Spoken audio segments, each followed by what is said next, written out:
من لساني يفقه قولي اللهم ربنا افتح بيننا وبين قومنا بالحق وأنت خير الفاتحين. أما بعد. السلام عليكم ورحمة الله وبركاته.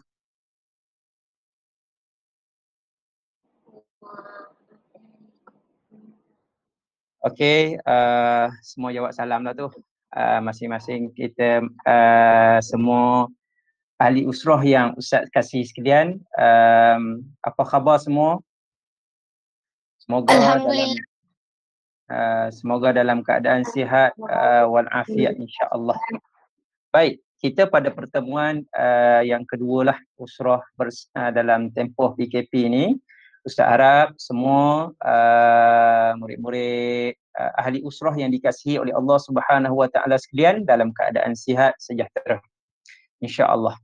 Okay, baik, yang Ustaz muliakan Al-Fadhil Ustaz Farid, Ustazah yang ada bersama-sama dalam usrah kita pada petang ni, juga guru-guru yang berusaha gigih bagi menjayakan program usrah kita ini. InsyaAllah mudah-mudahan Allah memberkati kita semua. Allah berkati guru-guru, Allah berkati ibu bapa, dan juga Allah Subhanahu Wa Taala memberkati seluruh ahli usrah yang Ustaz kasih sekalian.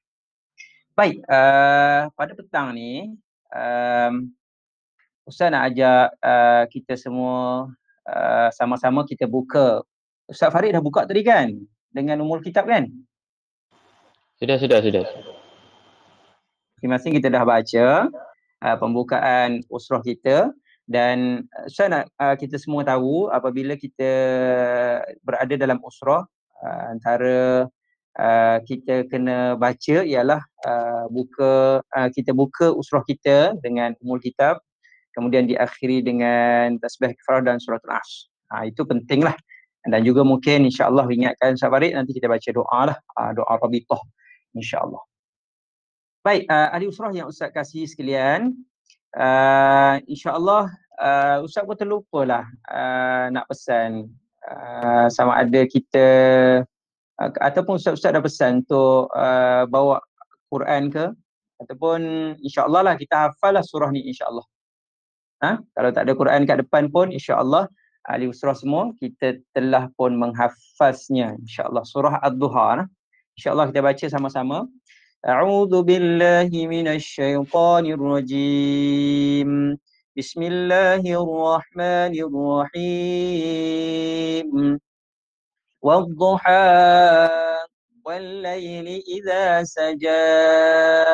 ما ودعك ربك وما قلى وللآخرة خير لك من الأولى ولسوف يعطيك ربك فترضى ألم يجدك يتيما فآوى ووجدك ضالا فهدى ووجدك عائلا فأغنى فأما اليتيم فلا تقهر وأما السائل فلا تنهر وأما بنعمة ربك فحدث. Sadaqallahul Azim. Baik, untuk usrah pada petang ni insya-Allah kita akan berkongsi daripada surah ataupun ibrah, tadabbur, ambil pengajaran daripada surah Ad-Duha. Baik, ahli usrah yang Ustaz kasih sekalian, kan kita tahu dah tadi tentang surah Ad-Duha tadi, dan kita pun baca sama-sama. Ustaz nak tanyalah, tanya siapa ya? Siapa yang boleh respon? Dia nak kongsi sikit seorang. Ustaz nak tanya. Ustaz nak tanya Syafiqah lah. Syafiqah, boleh on? Boleh on? Ataupun siapa-siapalah kalau siapa nak respon boleh. Ustaz nak tanya. Kita ada guru yang kita sayang kan. Kamu semualah ada guru yang kamu rasa memang Allah best lah. Kalau ada guru ni mengajar, saya rasa seronok lah masuk kelas. Ustaz nak tanya, kamu pun baik dengan guru tu. Cuma Ustaz nak tanya, tiba-tiba setelah kamu memang baik, rapat dengan guru tu, apa-apa rujuk guru tu dan guru tu pun sayang kepada kamu. Jadi tiba satu masa, tiba-tiba guru tu tak bercakap dengan kamu. Apa perasaan kamu? Contoh kamu biasa berinteraksi dengan dia, berborak dengan dia. Tiba satu masa guru tu tak nak bercakap dengan kamu. Ambil masa dalam beberapa hari. Apa perasaan kamu? Syafiqah.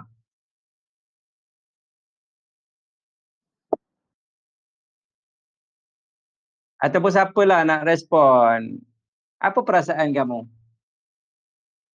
Tolong Ali Usra, Ustaz nak Sedih. sedih. Siapa tu? Muaz. Muaz kan. Lagi? Seorang lagi? Apa perasaan? Bila kita ada guru ataupun contohlah ibu bapa kamu. Biasa cakap dengan kamu, sayang kamu, tiba satu hari dia tak cakap dengan kamu. Apa perasaan kamu? Seorang. Apa? Omar ada Omar.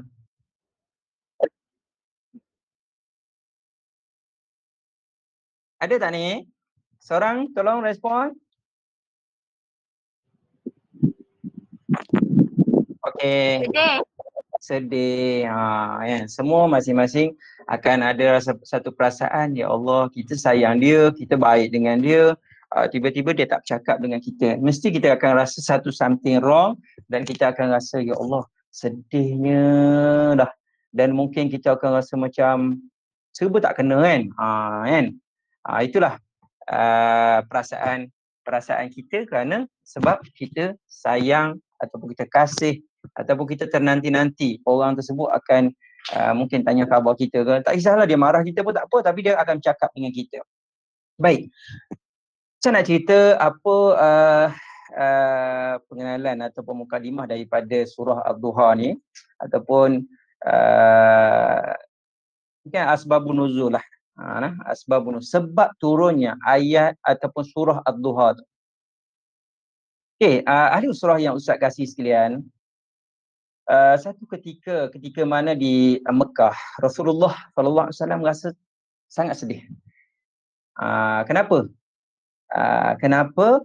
Kerana pada ketika itu malaikat Jibril alaihi salam telah lama tidak datang menemui Rasulullah sallallahu alaihi wasallam. Jadi Rasulullah sallallahu alaihi wasallam rasa amat risau. Dan rasa bimbanglah dengan keadaan. Kenapa keadaan itu berlaku? Sedangkan sedangkan kebiasaannya hampir setiap hari malaikat Jibril alaihi salam datang membawa ayat-ayat iaitu wahyu daripada Allah Subhanahu wa taala. Maksudnya bicara firman Allah Subhanahu wa taala melalui malaikat Jibril yang menyampaikan wahyu tersebut. Jadi mana kata Rasulullah sallallahu alaihi wasallam rasa sedih. Ni cerita tentang kenapa selepas pada tu turunnya surah Ad-Duha. Jadi mana kata Rasulullah sallallahu alaihi wasallam rasa sedih itu sehinggalah Rasulullah sallallahu alaihi wasallam jatuh sakit. Menyebabkan Rasulullah sallallahu alaihi wasallam jatuh sakit sehingga tidak mampu untuk berdiri bagi menunaikan solat sehingga beberapa malam. Jadi Rasulullah sallallahu alaihi wasallam bila Rasulullah sakit tu dia punya khabar berita tentang sakitnya Rasulullah sallallahu alaihi wasallam itu diketahui oleh musyrikin Mekah. Jadi orang musyrikin ini antaranya ialah Ummu Jamil lah. Iaitu isteri kepada Abu Lahab. Gelaran dia Ummu Jamil. Nama dia apa dia? Arwah binti Harb. Isteri kepada siapa? Abu Lahab. Baik. Jadi mana kata bila dia tahu, dia pun buat kecoh lah, biasalah. Perangai-perangai orang-orang musyrikin, orang kafir ni, ya kerja dia dapat berita, dia nak buat kecoh. Lalu dia pun sebarkan berita tersebut, lalu golongan orang-orang musyrikin menjadikan ejekan kepada Rasulullah SAW. Apa dia ejek? Dia kata, mereka mengatakan bahawa Tuhanmu melupaimu, wahai Muhammad. Allah dah lupa dah kamu, wahai Muhammad. Ejekan tersebut Rasulullah SAW rasa gelisah dan rasa bersedih hati. Lalu jadi mana kata selepas pada itu Rasulullah menanti sekian lama, menunggu, akhirnya malaikat Jibril alaihissalam datang menemui Rasulullah SAW dalam satu tempoh lah. Kemudian turunnya ayat ataupun surah daripada surah Ad-Duha itu. Ada berapa ayat surah Ad-Duha ni? Surah Ad-Duha ada berapa? Ada 11 ayat. Baik, boleh faham itu asbabun nuzul. Tentang bagaimana kesedihan Rasulullah SAW yang tidak menerima wahyu dalam satu tempoh. Lalu Rasulullah sedih, dan bahkan ditambahkan lagi dengan ejekan daripada golongan musyrikin yang tahu tentang kesedihan ataupun berita sakitnya Rasulullah SAW tersebut. Ini Rasul SAW. Jadi kita lah, macam tadilah yang Ustaz tanya tadi, kita ni ada orang yang kita kasih tiba-tiba tak bercakap dengan kita, kita dah rasa sedih kan. Ataupun mungkin boleh Ustaz ibaratkan kalau kita lah dengan Al-Quran, agak-agak dalam banyak hari kita tak baca Quran, kita ada rasa sedih tak? Kan? Ustaz nak tanya. Dalam beberapa masa kita tak baca Quran, kita rasa sedih tak? Ataupun kita lebih sedih bila kita tidak dapat menonton televisyen. Itu persoalan lah, kita tanya diri kita lah, kita sedih yang mana satu? Kita tak dapat berbicara dengan Allah ke, kita tak dapat berbicara dengan televisyen. Jadi ni Ustaz tanya semualah ahli usrah, kita untuk sama-sama kita fikir, kita sedih mana satu Baik, ahli usrah yang Ustaz kasihi sekalian, ibrah daripada surah Ad-Duha ni, bila turunnya ayat surah Ad-Duha ini adalah tujuannya untuk menenangkan baginda Rasulullah SAW. Jadi mula surah Ad-Duha yang kita baca sama-sama tadi, ayat pertama, Wad-Duha. Apa dia tu? Maksud dia? Wad-Duha, iaitu demi waktu duha. Demi waktu duha. Okey, ayat depan surah Ad-Duha, ayat Ad-Duha tadi ada waw. Ada huruf waw. Huruf waw ini menunjukkan bahawa maknanya kalau dalam bahasa Arab wawil qasami, iaitu waw sumpah. Waw al-qasam. Waw ni ada kan dua jenis waw kan. Waw sambung yang wawil ataf yang menyambung ayat tu. Kan, tapi ayat yang berada di depan ni, huruf yang berada di depan ni adalah waw yang memberi maksud sumpah, iaitu menunjukkan bahawa Allah bersumpah dengan waktu duha ni, dan waktu itu adalah waktu yang penting. Menunjukkan maksudnya Allah bersumpah tu, makna kata ad-duha, iaitu waktu duha itu adalah waktu yang penting. Ahli usrah yang Ustaz kasih sekalian. Dan ayat yang kedua selepas pada tu Allah sebut lagi wallai, dan ayat kedua apa dia? Wad-duha. Kemudian seterusnya wallaili idza saja. Kan? Allah bersumpah pula dengan satu waktu lagi, iaitu dan demi waktu malam apabila ia sunyi sepi. Kan? Yang tadi kita Allah sebut apa dia? Wad-duha, kemudian yang keduanya wallaili idza saja. Baik. Okey, baik. Apa yang kita boleh lihat dari sudut waktu ni? Pertama waktu duha tadi, kan? Kita pun akan melalui waktu pagi, betul tak? Kalau sebelum ni rutin kita pergi sekolah kan? Ahli usrah sekalian, Waktu pagi sebelum ni anak-anak sekalian, sebelum ni kita pergi ke sekolah. Waktu pagi Ustaz. Tapi sekarang ni Ustaz, sekolah pun tak jumpa. Bangun pagi tengok bilik kan. Bangun pagi je nampak ibu ayah, kemudian nampak peti ais, kemudian kalau insya-Allah lah semua pelajar ni insya-Allah bangun pagi baca doa dan kemudian terus bersolat waktu subuh, kemudian insya-Allah lah tak adalah tidur pagi, betul tak? Ke selepas subuh gosok mata sekejap, solat subuh, kemudian bismillahirrahmanirrahim, tidur balik. Ke macam mana? Okey, baik. Tak apalah. Apa yang Ustaz nak sebut tentang kepentingan waktu duha ni?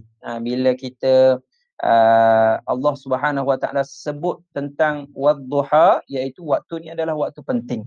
Apa yang perlu kita buat? Apa yang kita perlu buat pada waktu ini? Bila masa waktu duha tu? Kan? Bila masa waktu duha? Ada yang mengatakan bahawa waktu duha tu adalah 30 minit daripada waktu isyraq, waktu syuruk, dan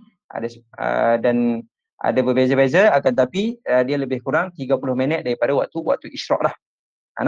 Lebih kurang pukul berapa? Pukul 8 lah kita kan. Itu adalah waktu duha, dan kita disunatkan untuk melakukan solat duha. 2 rakaat ke, 4 rakaat ke, 8 rakaat ke, ataupun 12 rakaat.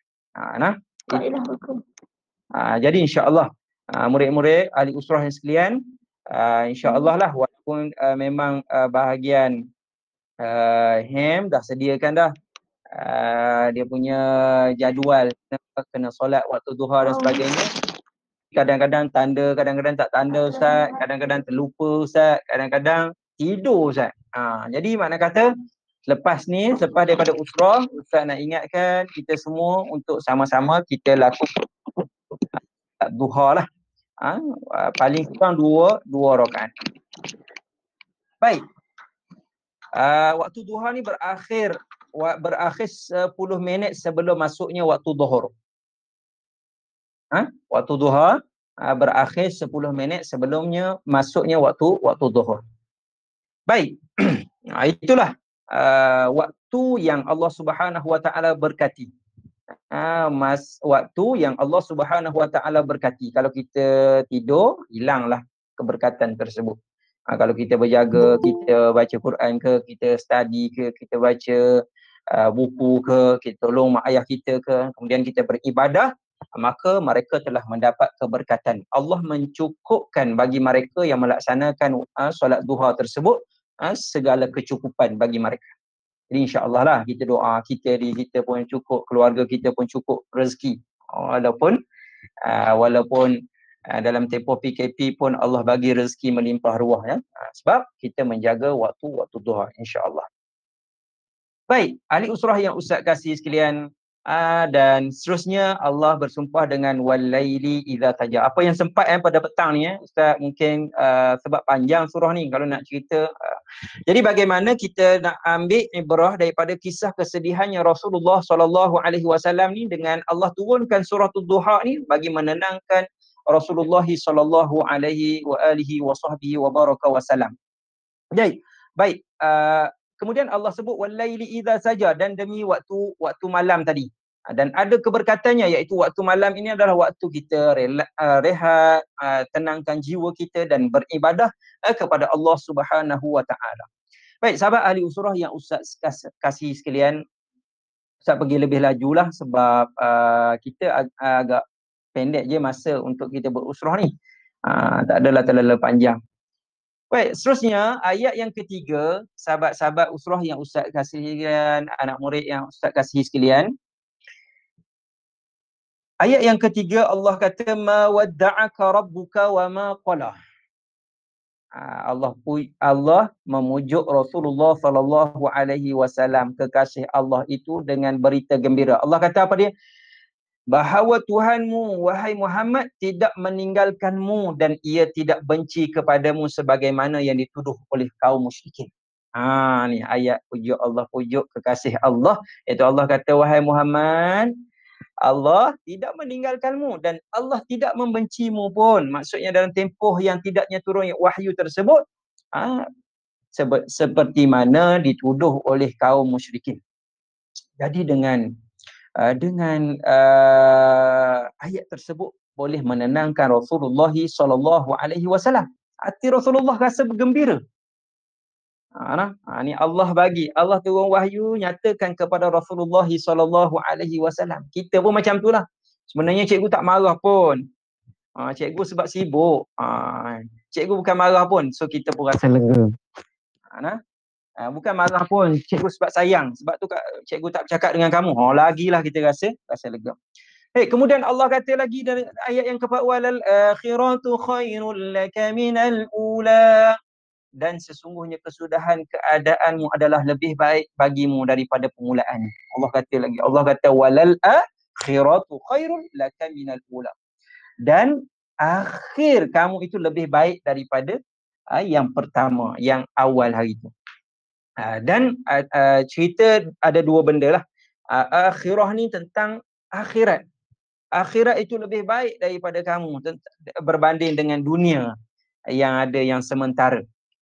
Walal akhirah, tentang keadaannya akhir kamu ni wahai Rasulullah lebih baik daripada ula, iaitu kehidupan dunia.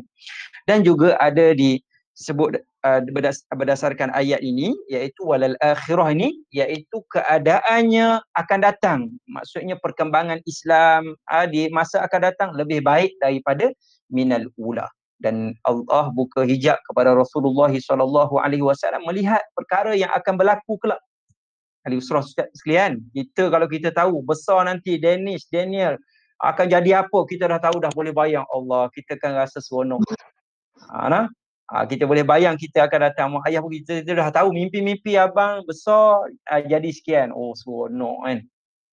Jadi begitulah Allah buka hijab kepada Rasulullah sallallahu alaihi wasallam tentang perkembangan Islam itu tersebar daripada satu kampung ke kampung tersebarnya. Jadi mana kata Rasulullah sallallahu alaihi wasallam rasa gembira. Tu walal akhiratu khairul laka minal ula. Dan Allah Subhanahu wa taala sebut lagi pada ayat yang kelima, sahabat ahli usrah sekalian, kita ada masa dalam lebih kurang 3 minit insya-Allah. Wala sawfa yu'tika rabbuka fatarda, dan sesungguhnya Tuhanmu akan memberikanmu kejayaan, kebahagiaan di dunia dan di hari akhirat sehingga engkau redha dan berpuas hati.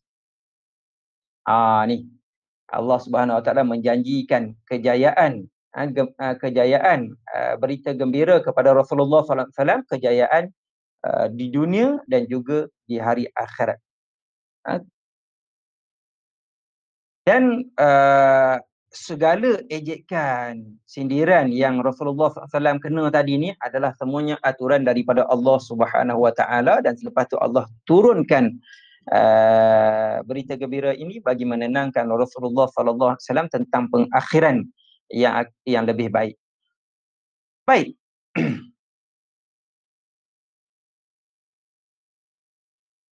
Baik, seterusnya ayat yang ke-6. Ayat yang ke-6 daripada surah Ad-Duha ni, Allah kata apa dia? Alam yajidka yatiman fa'awa. Allah kata alam yajidka yatiman fa'awa, iaitu bukankah dia mendapati engkau yatim piatu lalu ia Allah Subhanahu wa taala memberi perlindungan. Rasulullah kan lahir, bila lahir Rasulullah sallallahu alaihi wasallam, ketika mana Rasulullah dalam perut lagi, siapa yang meninggal? Siapa yang meninggal? Ibu baginda Rasulullah. Siapa yang meninggal dulu? Ayah baginda Rasulullah sallallahu alaihi wasallam meninggal. Kemudian setelah lahir pula, umur Rasulullah 6 tahun, siapa meninggal? Aminah. Rasulullah sallallahu alaihi wasallam. Setelah Rasulullah berumur 8 tahun, siapa pula meninggal? Atuk baginda. Atuk baginda Rasulullah atuk baginda Rasulullah sallallahu alaihi wasallam. Maksudnya Rasulullah ni dalam keadaan yatim piatu, tetapi Rasulullah tetap mendapat perlindungan daripada Allah Subhanahu Wa Taala. Rasulullah mendapat perlindungan. Ini adalah satu berita tentang kenikmatan Rasulullah lahir dalam keadaan yatim piatu tetapi dipelihara oleh Allah Subhanahu Wa Taala. Begitulah anak-anak yatim yang lain, orang yang tidak ada ayah, tak ada ibu, jangan bersedih hati.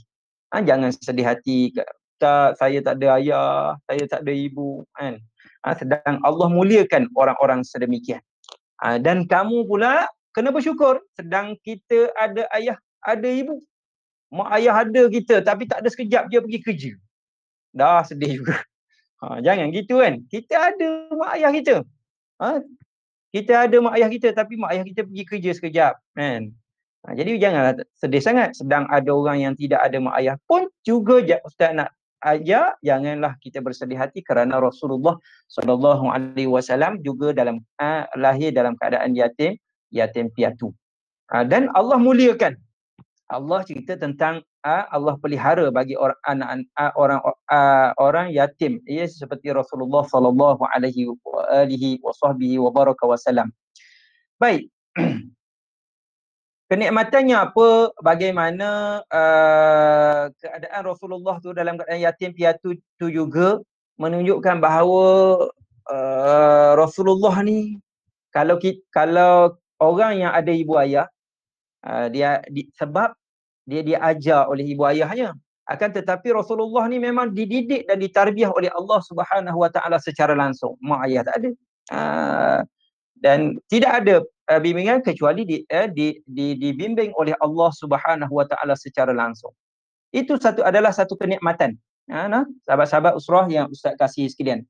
Kemudian nikmat yang kedua, tadi nikmat Allah sebut ni tentang yatimnya Rasulullah sallallahu alaihi wasallam. Yang keduanya nikmat Al-Quran.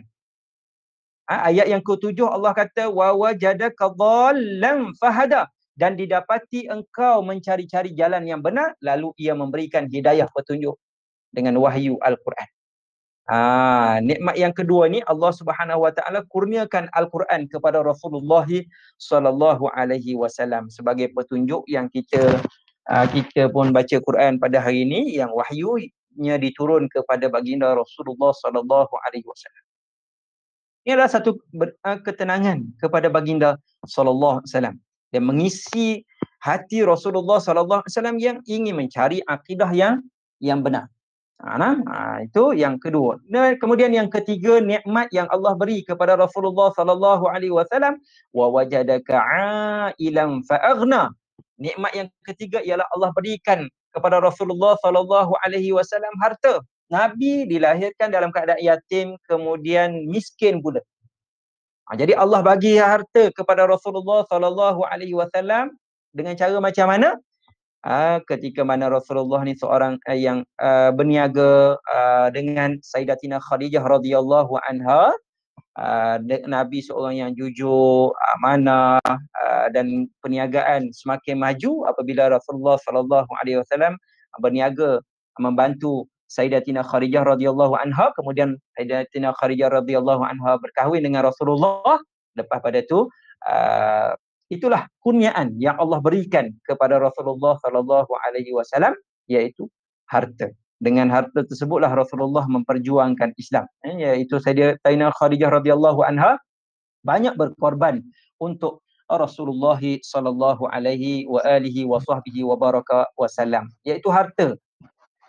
Tu ayat 3 nikmat yang Allah berikan kepada Rasulullah sallallahu alaihi wasallam. Dan ayat yang seterusnya yang ke-9, insya-Allah sempat lagi sahabat Ayat yang ke-9 Allah kata apa dia daripada surah Ad-Duha ni, sebagai arahan didikan yang Allah Subhanahu Wa Taala berikan kepada Rasulullah sallallahu alaihi wasallam. Apa yang perlu dibuat? Fa ammal yatima fala taqhar, iaitu oleh itu adapun anak yatim maka janganlah engkau berlaku kasar terhadapnya. Allah kata apa dia? Fa ammal yatima fala taqhar. Anak-anak yatim ni jangan kamu berlaku kasar. Kena baik, kita kena ambil perhatian kepada anak-anak yatim, orang yang tak ada ibu, tak ada ayah ni, maka kita kena ambil. Ini adalah tentang akhlak ajaran yang Allah ajar supaya kita bersikap baik kepada anak-anak yatim. Sehingga bagaimana caranya kita pegang kepala anak yatim lah. Bagi orang lelaki lah, dia pegang kepala anak yatim yang lelaki. Jadi itu adalah salah satu cara bagaimana kita nak melembutkan hati kita. Adalah salah satu cara kita nak melembutkan hati kita. Dan kita juga dilarang hina anak yatim tersebut. Ejek-ejek dia pula kan. Lagilah. Itu antara larangannya. Dan bagaimana Allah kata dalam surah Allah kata apa dia? Ara'aital ladzi yukadzibu biddin fadzalikal ladzi yad'ul yatim. Kan? Bagaimana kita nak tengok orang yang dusta dengan Allah Subhanahu Wa Taala ialah orang yang dia tidak mengambil perhatian ataupun tidak berlaku baik kepada anak yatim. Baik, apa yang kebaikan dalam satu riwayat Sahl bin Sa'ad Rasulullah sabda, aku dan pengurus anak-anak yatim berada di syurga adalah seperti ini. Baginda Rasulullah SAW tunjuk apa dia? Nabi tunjuk isyarat macam ni dengan dua jari, iaitu di antara jari telunjuk dengan jari tengah, macam ni. Siapa yang jaga anak yatim, dia pelihara anak yatim, dia macam ni, ibarat macam ni. Maksudnya dekat dengan Rasulullah SAW di hari akhirat kelak. Kemudian seterusnya, sahabat-sahabat ahli usrah yang Ustaz kasihi sekalian, Allah kata apa lagi? Ada lagi, wa ammas-sa'ila fala tanhar. Adapun orang yang meminta bantuan pimpinan, maka janganlah engkau tengking dan herdik. Ni didikan Allah sebut, arahan yang perlu kita kepada Rasulullah dan kita semua. Apa yang kita kena buat apabila orang minta kita ilmu, minta kita harta, minta bantuan dan sebagainya, maka jangan fala tanhar, jangan kamu tengking ataupun kamu herdik. Orang minta sedekah ke umpamanya, janganlah kamu pelin, ni dia ni tak ada kerja lain, kerja minta sedekah aje. Kalau kita tak nak bagi pun jangan herdik dia. Jangan herdiknya. Kita tak berkata apa-apalah kalau tak bagi kan. Kalau nak bagi, lagi baiklah. Kita bantu. Jadi mana kata orang minta ilmu, nak minta tolong tunjuk ajar Balkis lah. Kawan-kawan minta ajar, kita tolong ajar Balkis kan. Jadi bukan kita herdik dia dan sebagainya. Itu akhlak yang diajar kepada kita semua, yang diajar kepada Rasulullah sallallahu alaihi wa alihi wa sahbihi wa baraka wasallam. Kemudian akhir ayat yang ke-11, insya-Allah Ustaz Farid boleh lagi satu, wa amma bi ni'mati rabbika fahaddis. Allah kata bagaimana adapun nikmat Tuhanmu, maka hendaklah engkau sebut-sebutkan dan zahirkan sebagaimana bersyukur kepadanya. Segala nikmat yang Allah berikan pada kita ni banyak, banyak. Nikmat kesihatan, nikmat Allah bagi nikmat harta dan sebagainya. Ada perkara yang baik yang boleh kita sebut, maka kita sebut, tanda kita mensyukuri nikmatnya Allah Subhanahu Wa Taala. Jadi cara bagaimana kita nak melahirkan rasa syukurnya kepada Allah Subhanahu Wa Taala di atas nikmat itu, iaitu dengan cara kita melaksanakan solat. InsyaAllah saya rasa cukup sekadar itu pada petang ni, usrah yang ringkas insya-Allah, dan saya rasa kamu semua dapat tulislah segala isi maklumat daripada usrah yang kita pelajari pada petang ni, mentadabbur daripada surah Ad-Duha ni, satu surah yang Allahu Akbar kan. Kalau kita tadabbur benar-benar, ianya cukup melahirkan rasanya ibrah yang besar melalui merasa alaihi wasallam insya-Allah. Jadi wallahu a'lam. Ahli usrah sekalian, sebelum Ustaz Farid boleh ke Ustaz Farid saya serah balik pada Ustaz Farid, kau nak tanya apa-apa ke? Insya-Allah. Ustaz Gadir boleh. Assalamualaikum. Waalaikumsalam warahmatullahi wabarakatuh. Okay, terima kasih kepada Al-Fadil Ustaz Gadir atas pengisian yang disampaikan tadi. Mudah-mudahan murid-murid dapatlah segala apa yang disampaikan oleh Ustaz Abdul Kadir dan bila kita dah dapat sesuatu, jangan lupa kita sampaikan kepada kawan-kawan yang lain yang tak ada hari ini. Okay? Okay. Sebelum tu kita baca doa dulu. A'udzubillahi minasyaitonirrajim. Bismillahirrahmanirrahim. Alhamdulillahi rabbil alamin wassalatu wassalamu ala asyrafil anbiya'i wal mursalin wa ala alihi wa sahbihi ajmain. Allahumma fil lana dhunubana wa liwalidayna warhamhuma kama rabbayana shighara wal jami' muslimina wal muslimat wal mu'minina wal mu'minat al ahyati wal amwat bi rahmatika ya arhamar rahimin. Allahumma innaka ta'lamu anna hadhihi al qulub qad ijtama'at ala mahabbatik waltaqat ala ta'atik wa tawahadat ala da'watik wa ta'ahadat ala nasrati syariatik Allahumma rabitataha wa adim waduha wahdiha subulaha wamla'aha binurika alladhi la yahbu washrah suduraha bifaidil imani bik. Sallallahu ala sayyidina Muhammad wa ala alihi wa sahbihi wa sallam walhamdulillahi rabbil alamin. Okey, itu saja untuk usrah kali ini. Okey, mudah-mudahan kita dapat jumpa lagi di usrah yang akan datang minggu depan insya-Allah. Okey.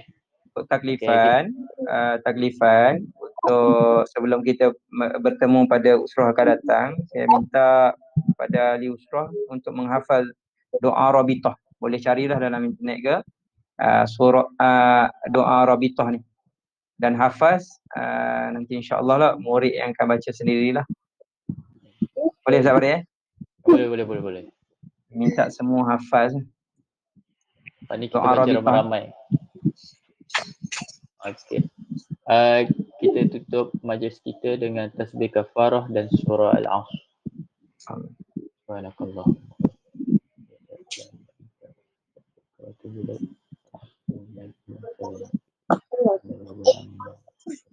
Jumpa lagi insya-Allah. Assalamualaikum. Okay. Assalamualaikum. Terima kasih semua.